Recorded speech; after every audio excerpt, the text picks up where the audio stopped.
A família real vai visitar vários sítios de interesse especial riba nos isla, maneira está entre outros museu arqueológico aqui mesmo na praia. É a pareja real a conhecer mais de nossa história. Uma delegação espera arriba na chegada de Trempang e a cana com sua majestade rei Willem Alexander e sua casar reina Máxima.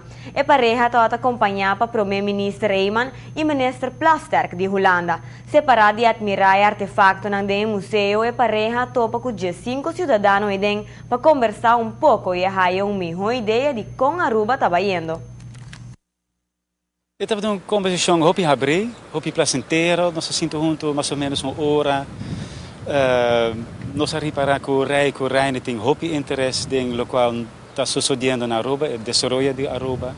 Não está bom na altura de último ano com o desenvolvimento desses estados à parte. Também não está hopi interessado em plano que Aruba tem para o futuro e também de que maneira e quadra que nós estamos formando reino conjuntamente, de qual maneira é gegeven aqui para nós, para a Holanda, para a Curaçao, para desarrollarmos como reino. Depois de acabar a delegação a sair meia hora para seguir com o recorrido awe. Mas serviço que tanto o rei como a reina queda mais impressionado com o qual não mira e atende durante a visita no museu.